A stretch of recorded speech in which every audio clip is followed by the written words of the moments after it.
I have to stop moving and start talking because that's the choreographic task, to try to speak to the camera and to generate content, things that I can latch onto and then use as I refine and fractionally distill and filter and rehash and process. Once that's done to whatever I say, then I'll have something to make a dance with. At least that's the theory. I do this a lot. I also do this a lot. Now I'm aware. Yesterday, I started talking with a discussion about how other people perceive me, things that I've heard from other people. And one other thing that I didn't bring up yesterday, which I'm bringing up now, look at me airing all my dirty laundry, is that I think people generally see me as someone who is kind of responsible and hardworking and has figured things out. You submit your grant applications on time, your budgets on time, your reports, and so on and so forth. But then, in exchange, you don't have a very healthy sleep schedule, and other things kind of fall by the wayside, like having a brain that falls by the wayside because I don't know what I'm saying. Yeah, okay, so let me go back. Some people seem to think that I'm pretty on the ball with these things, with these reports and applications and so on and so forth, and doing my work. And I try. And yes, sometimes I have to do them at the expense of other things. When you have to edit and submit a video, for example, and this is not your forte, you tend to develop mouse wrist and mouse elbow and mouse shoulder, and it's not very comfortable. So don't use your computer so much, unless you have to, which is pretty much the case for all of us. So all of us are gonna have mouse wrist and mouse elbow and mouse shoulder. Buy an ergonomic everything, if that helps. I've lost my train of thought again. So there's this perception of, the responsible individual who does things which leads to some of the opportunities that I talked about yesterday, which, as I mentioned, I'm thankful for.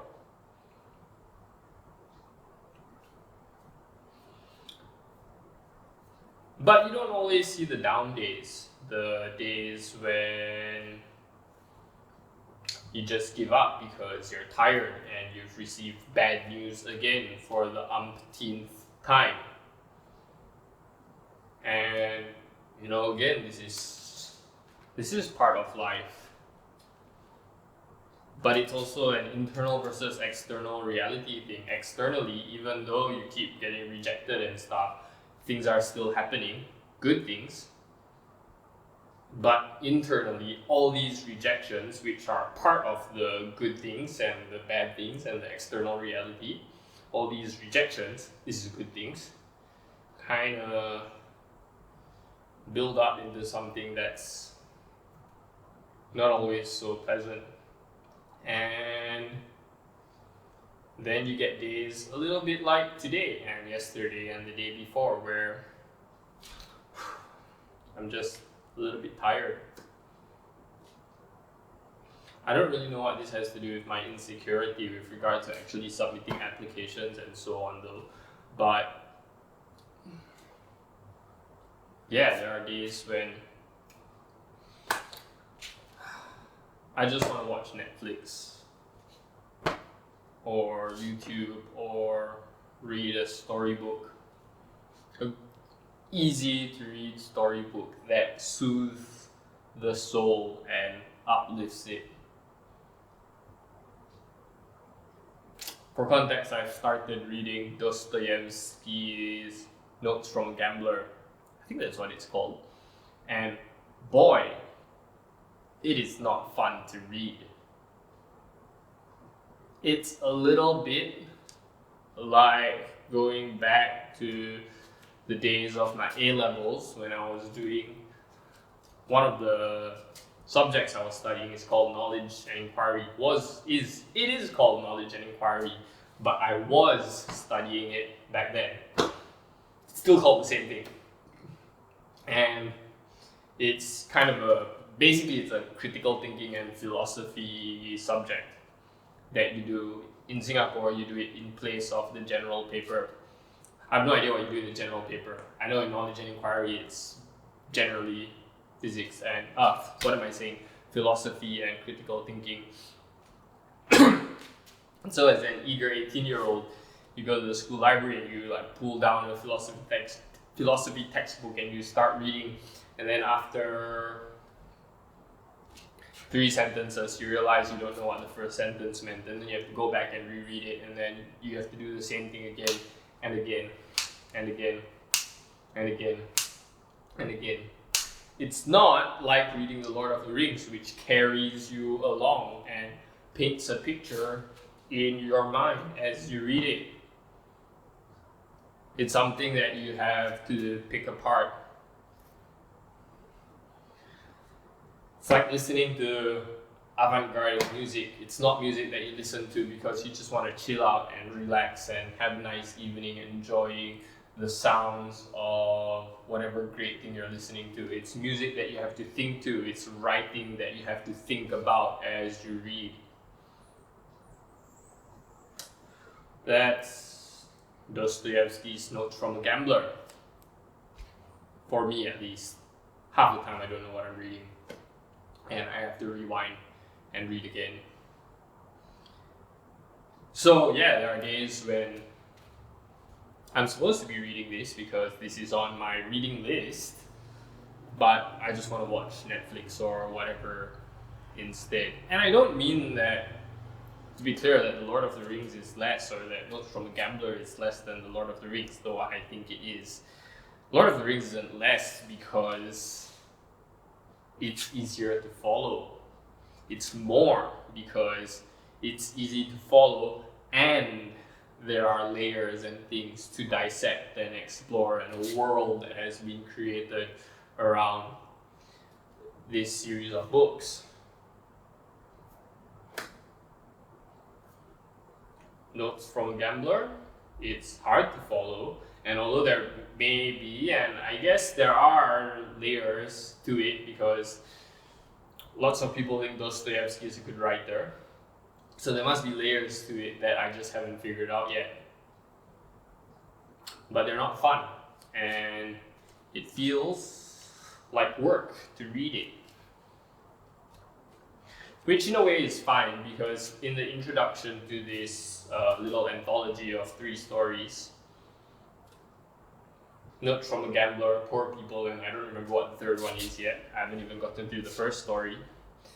The introduction written by some dude talks about how a key idea in Dostoyevsky's building of characters is the idea of doubles. And I'm probably getting this wrong, but the idea of people who have an internal reality and an external reality, or 2 different personalities, like a Jekyll and Hyde kind of thing, maybe? Like James Spader in The Blacklist, where he can be this like, you betrayed me. And then on the other hand, he's super loyal and friendly and generous and kind to the people he's loyal to. Or like Loki in Loki, or in the MCU. Okay, not the Loki in the traditional Norse sagas. That dude is just James Spader should kill him. But anyway, Loki in the MCU, who is a bad guy and a good guy, at the same time, sometimes at the same time, sometimes he switches between the two, and you're never really quite sure what you're standing on. But the first episode of Loki, spoilers. First episode of Loki was really powerful emotionally, I think. Switches between this kind of dark, gloomy, I really don't know what's going on with the universe thing, and then this kind of silly banter between Tom Hiddleston and Owen Wilson, and it's pretty moving to kind of dig in and see what might be going on inside a character. That strength is simply a cloak and a disguise, a mask for weakness and insecurity, the desire, in Loki's case, spoilers, I said, to rule and to be in control and to be seen as great and powerful and wise and so on and so forth, might simply be a costume, a get-up for the scared little boy who's inside, who just wants to hug his pillow and lie in bed and say, this is a good idea, this idea feels good. But Loki actually doesn't stay there, he does something about it. So, in a way, even though his disguise, his portrayal of himself as strong and as a leader and as I am the rightful king of Midgard and so on and so forth, those are still actions taken in spite of being the scared, rejected, unwanted little boy who never really felt like he belonged. Those are still actions taken. They are moving forward.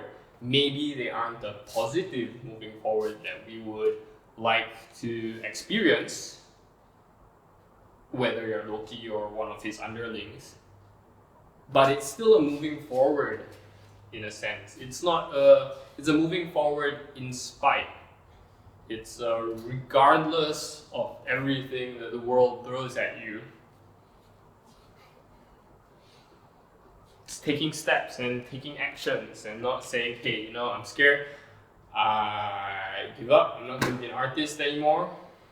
Where's the nearest Starbucks? I will sign up and be a barista. Or, okay, I'm not slighting people who work at Starbucks, because, right, now this is going on YouTube, so think what you want. I mean, sure. For me, personally, going to work at Starbucks, or heck, becoming a mailman, or becoming a school teacher, for me, that would be giving up. Because, I want to be a dancer. I want to be an artist. I want to tell stories. And if that's not what you want, I'm not going to try to be politically correct. Doing anything else except what I'm doing now, in some sense, would be giving up. Even though I don't really know that I want to be a choreographer. As I said, I want to tell stories, and moving stories, whether in front of the camera or something that I share with you in person, are the kind of stories that are the medium. Movement is the medium for the stories that I want to tell, along with a whole lot of rambling, whether with my mouth or on my blog.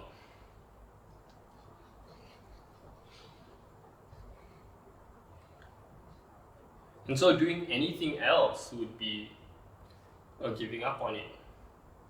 But sometimes the question is, how do you move forward in spite? How do you do whatever it is you need to do in spite of everything else that's going on? In spite of the days when I really do just lie on the floor and give up, because there are days like that.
How do you move on in spite? Not in spite, but like in spite of everything else that's going on. What does it mean to keeping on?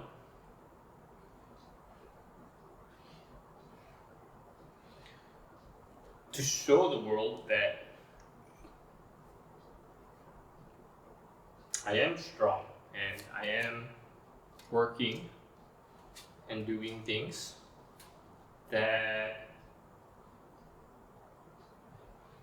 the scared little boy who just wants to curl up in bed doesn't define me. Neither do the failures of, government and society that get in the way of what I want to do, or the discouragements from other people, or one thing or another, the rejections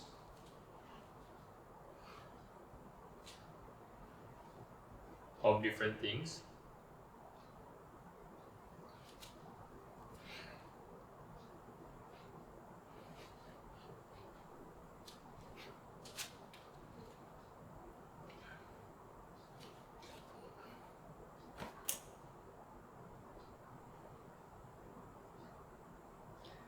How do you choose to act in a way that defines you?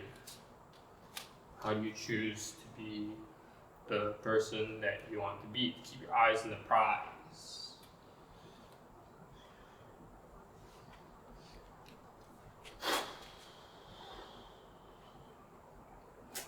I don't know. For me, at the moment, the way I do it is I talk to you.